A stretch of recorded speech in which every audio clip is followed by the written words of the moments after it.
les amis, bienvenue sur la chaîne des guidances de la licorne. Alors, on se voit aujourd'hui pour une petite review. Et une review d'un jeu que j'adore. Alors, je l'ai un peu exploré, hein, mais pas complètement jusqu'au bout parce que vous allez voir que c'est un oracle qui est ultra complet et qui va vous amener sur les chemins de l'introspection. C'est le jeu de Chloé Bonfil. D'ailleurs, qui a une chaîne sur YouTube également, mais je vous mets tout ça dans la partie description juste en dessous. C'est le marcheur de papier, l'oracle du marcheur de papier. Voilà, je vous la montre. J'espère que je suis droite, j'ai plus de retour caméra, je suis désolée. Voilà, c'est un oracle.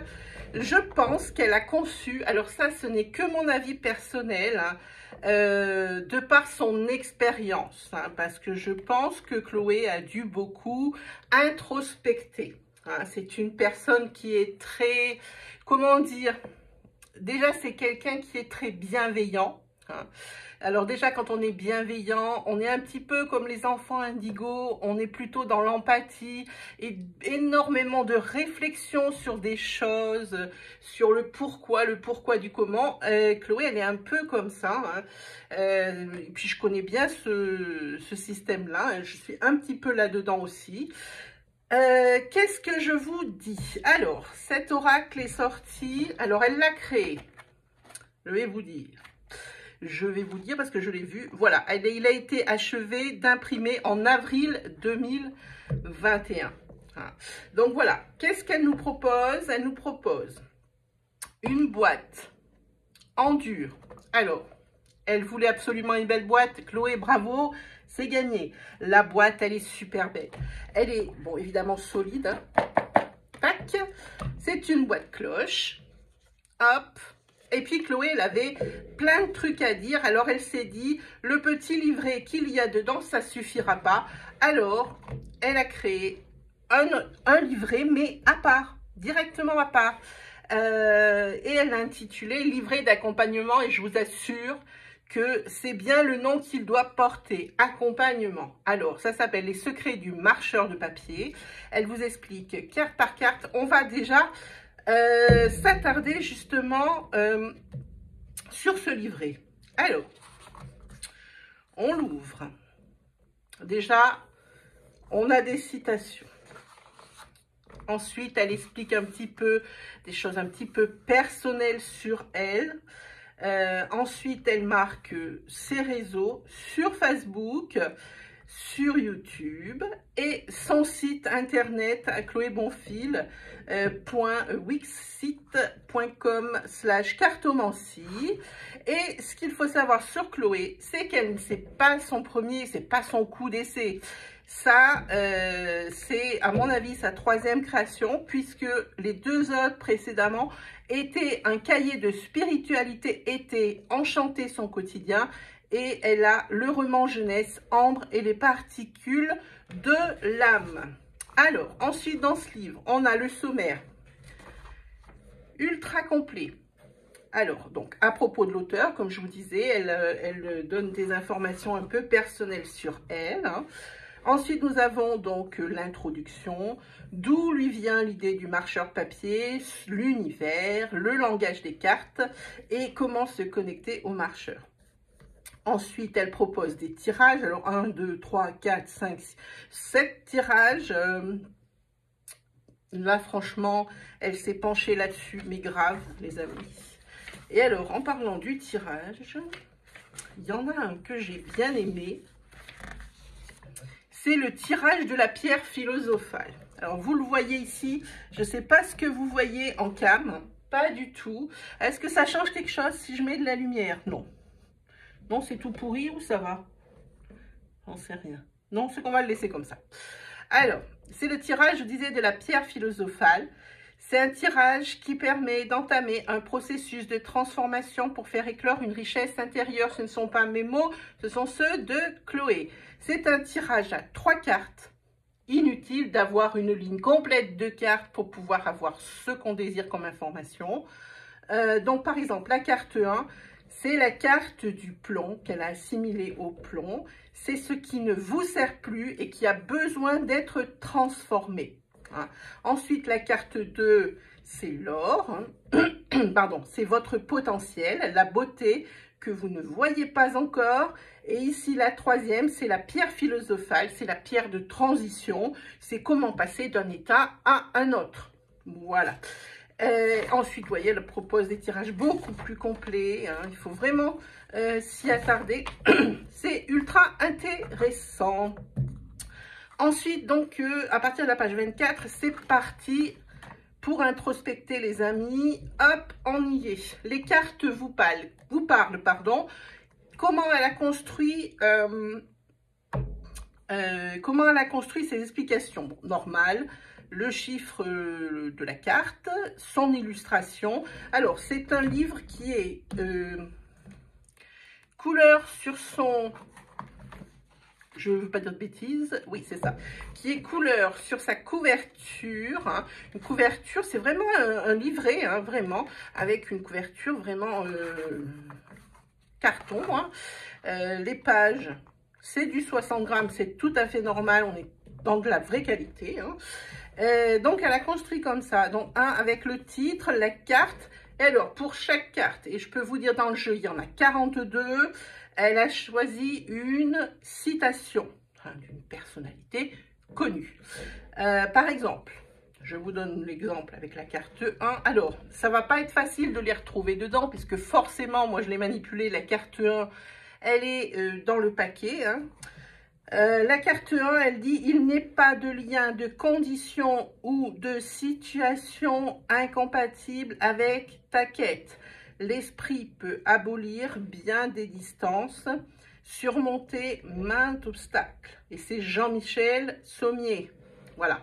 Ensuite, une fois qu'elle a fait sa petite citation, nous met des mots-clés. Par exemple, celui-ci, c'est aventure, voyage, inconnu et départ.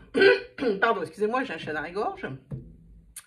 Ce qui, pour moi, correspondrait à la carte du fou dans le tarot. Hein, voilà. Alors ensuite, elle raconte l'histoire de la carte et de ce marcheur. Le paragraphe suivant, c'est le marcheur du papier vous parle, c'est son message, c'est le message de la carte. Ensuite, qu'est-ce qui nourrit le marcheur? Qu'est-ce qui nourrit cette signification, entre guillemets, hein? Qu'est-ce qui fait que cette carte existe, hein? C'est un peu ça, hein? Et ensuite, vous avez carrément la partie introspection, ce que j'appelle, c'est les questions du marcheur de papier. Exemple sur la carte 1, qu'est-ce qui vous empêche de suivre votre élan? Deuxième question, quelle sorte de voyageur êtes-vous? Plutôt genre pressé ou bien contemplatif ou encore aventurier? Troisième question, sans chercher à atteindre le but précis, qu'avez-vous envie de faire ici et maintenant? Voilà, et bien vous avez ce schéma sur chaque carte. Donc alors attendez, je vais faire un petit tour au fond, des fois que j'ai loupé des infos, non. Voilà, elle termine, voilà. Donc ça sera le livret qui vous sera envoyé avec le jeu. Donc comme je vous disais, je vous mets toutes les informations dans la barre de description, mais je vais faire mieux que ça. Je vais vous mettre ici, dans le coin, une petite incrustation qui vous amène directement vers une des vidéos de Chloé qui le manipule avec les peurs, je crois. Je l'ai vu cette vidéo, elle est chouette.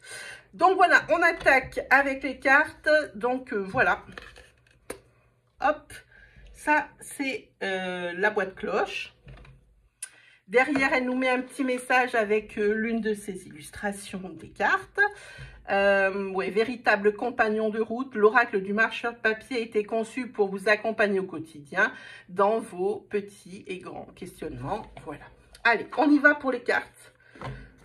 Hop. Alors moi, j'ai eu de la chance de la voir, hein, le marcheur de papier. Parce que moi, j'ai loupé la campagne Ulule. Comme d'habitude, je suis toujours à la ramasse, les amis. Donc, j'ai pu me le procurer. Mais vous allez bientôt l'avoir en accès sur les plateformes habituelles. Hein. Vous allez pouvoir vous l'offrir pour Noël. Allez, c'est parti. On regarde, hop, le dos des cartes.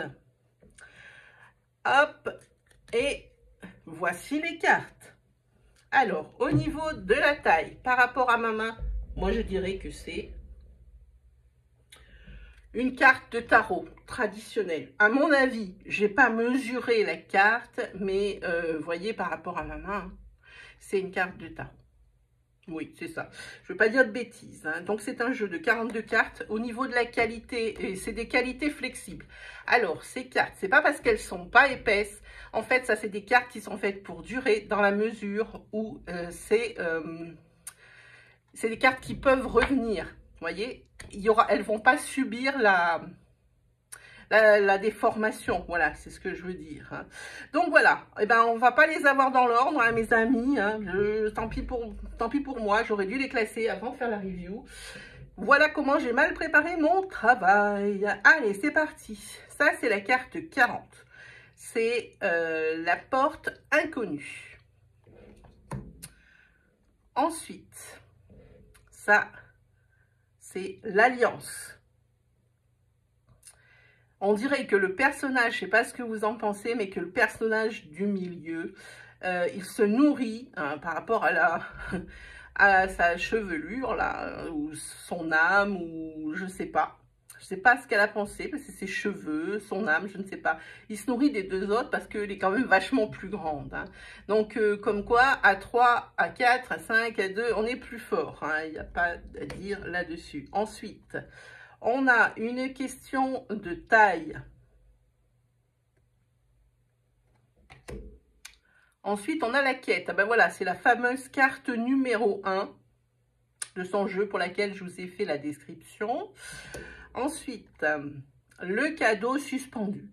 Alors, je tiens à vous dire, oui, j'ai commencé à le manipuler. Et deuxièmement, je n'ai pas regardé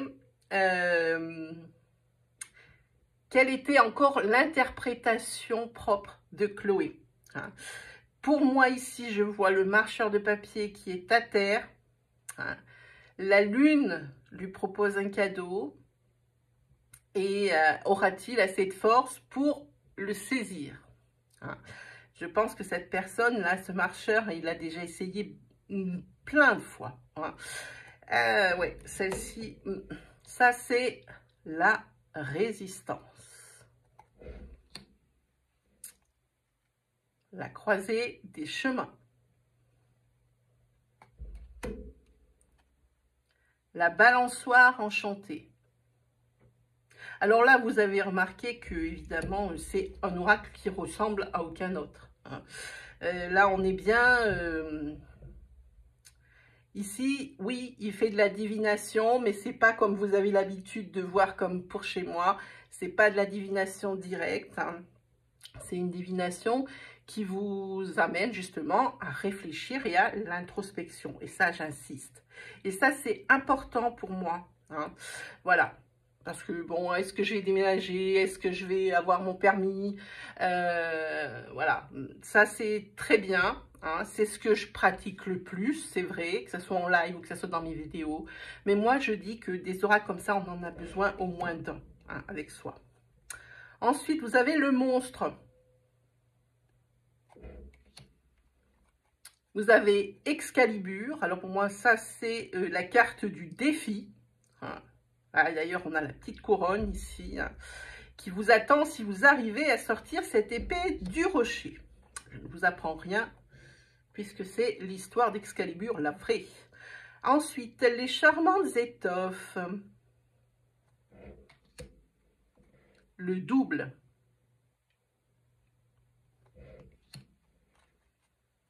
L'ascension.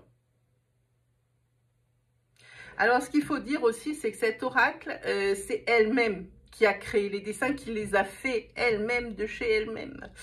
Oui. Alors, ça, c'est ado d'escargot. Ado d'escargot, là, il faut avoir 100 ans. Hein.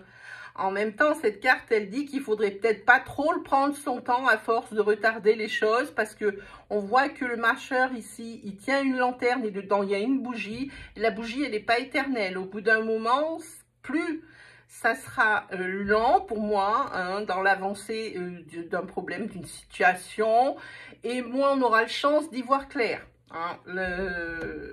Moi, à mon avis, cette carte, elle mène à la confusion. Ensuite, la conscience, le duel. Ah, celle-ci, oui, je l'ai vue et j'aime bien celle-ci. Je ne sais pas ce que Chloé, elle a mis sur son livret. Il faut que je m'y attarde vraiment, mais j'aime bien d'abord, quand je vois des cartes, je ne me jette pas sur le livre. Je m'inspire plutôt de ce à quoi elles me font penser. Et ici, c'est la souris-chat. Et pour moi, on voit sur le dessin que c'est une souris qui a pris un masque de chat, mais super effrayant le masque de chat. Alors pour moi, c'est... est-ce que vraiment, est-ce que c'est pas nous qui enjolivions ou qui donnions trop d'importance à une peur hein, par rapport à ce qu'elle est en réalité? Ça, c'est ce que m'inspire cette carte. Ensuite, on a la flamme. Très chouette celle-là. Mais c'est pas ma carte préférée. Je vous dirai à la fin de la vidéo quelle est la carte que je préfère et quelle est la carte qui me met le plus mal à l'aise. Allez, ensuite on a l'apprenti. Vie en bulle.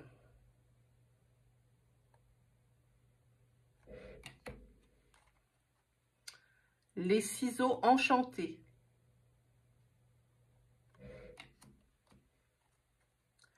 Le créateur. Alors moi, je trouve que le fait qu'elle n'ait pas choisi beaucoup de couleurs, et ben moi, je trouve déjà que ça nous aide plus. On n'est pas, comment dire, on n'est pas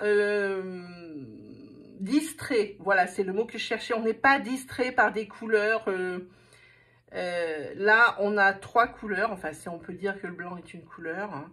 On a 3 couleurs. Ça fait que là, on est quand même bien concentré sur les graphismes hein, et sur ce que ça veut dire. Hein. Ici, c'est trop, hein. Trop là, trop. Là, on voit que c'est Shiva, quoi, presque. Hein. Elle doit avoir 12 000 doigts, tellement il y a de choses à faire. Hein. Ensuite, on a le baiser de la guerre. L'ombre amie. Magnifique carpe-koi sur ce dessin. Les os de l'âme. La parole vivante. Le paradoxe. Alors celle-ci, elle est top. Alors, je m'y attarde 2 secondes. Le paradoxe, pourquoi? Parce que le marcheur de papier, son élément, c'est la terre et il respire dans l'air. Et ici, on le voit qui se met la tête dans l'eau. Et ici, on a le poisson qui, lui, son élément est l'eau et il se met la tête à l'air. Hein. Voilà. Est-ce que nous sommes vraiment capables de vivre dans des situations qui ne seraient pas les nôtres et qui ne seraient pas dans nos habitudes ou des choses comme ça. Hein.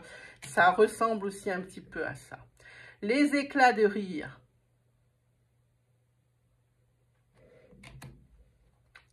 Les origines. Alors, on est dans les grottes de Lascaux. Hein, avec les peintures sur les grottes. Le dernier obstacle. Ah, ce marcheur de papier, on voit que... Hop, il en a bavé et il continuera d'en baver jusqu'à là. Hein. Je ne sais pas si vous voyez, on n'y est pas encore. Hein. Mais c'est le dernier, c'est le coup de collier qu'il faut mettre. Hein. C'est le dernier effort qu'il faut faire. Allez, ensuite, on a le sceau de la foi.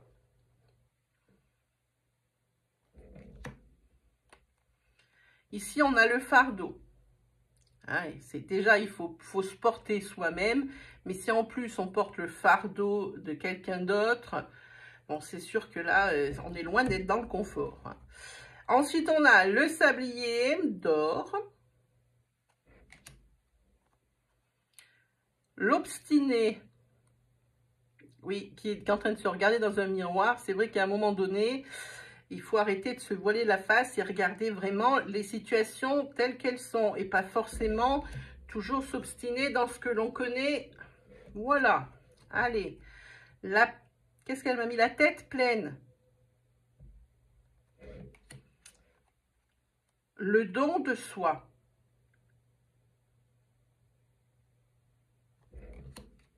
Le chaman. J'aime bien celui-là. Parce que moi, je suis très nature, très chose comme ça. J'aime bien cette carte. Ici, on a les lanternes de papier pour laisser partir les choses. Je ne sais pas si vous connaissez à quoi elles servent, ces lanternes de papier. Mais c'est des lanternes qu'on lance le soir. Elles sont allumées, il y a une petite bougie au milieu. Et on les lance dans la nuit. C'est pour laisser partir nos peurs, nos peines. Voilà. Ou alors peut-être un être aussi qu'on a perdu récemment, ou pas récemment d'ailleurs. Hein.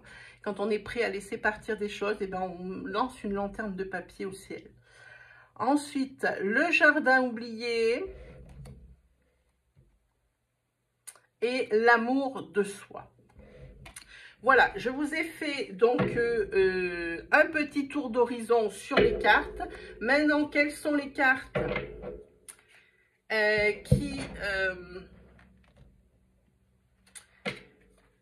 que j'aime, celle que j'aime le plus et celle que j'aime, qui me met le plus mal à l'aise. Alors celle que j'aime le plus, et ben pour moi c'est celle-ci, c'est le jardin oublié. Pour tout, pour ce qu'elle représente et aussi par son graphisme. J'aime beaucoup. Elle est légère cette carte et puis je l'aime bien. Et la carte qui me met plus mal à l'aise, et ben bizarrement c'est celle-ci. Elle me met mal à l'aise parce que moi, j'ai peut-être pas la même interprétation que Chloé. Parce que j'ai l'impression que elle, c'est plutôt une interprétation positive. C'est vrai, mais pour moi, elle a un gros revers, cette carte. Hein. C'est qu'il ne faudrait pas croire, alors c'est la carte 26, c'est la carte l'amour de soi. Il ne faudrait pas croire qu'il n'y ait que l'amour de soi et soi. Hein, dans l'univers et qu'il n'y ait rien d'autre. Voilà pour moi le revers de cette carte et elle me met plutôt mal à l'aise. Hein, mais ça, c'est selon les personnes. Voilà, et ben mes amis, c'était l'oracle du marcheur de papier par Chloé Bonfil. Hein. Je crois que, oui, je ne dois pas dire de bêtises en disant que c'est son premier oracle. Hein. Comme je vous disais, elle a fait d'autres choses avant, mais c'est son premier oracle. Et on attend évidemment le second avec impatience. Sur ce, mes amis, c'est comme d'habitude. Il ne me reste plus qu'à vous souhaiter le meilleur et on se retrouve très vite pour de nouvelles vidéos. Allez, salut tout le monde!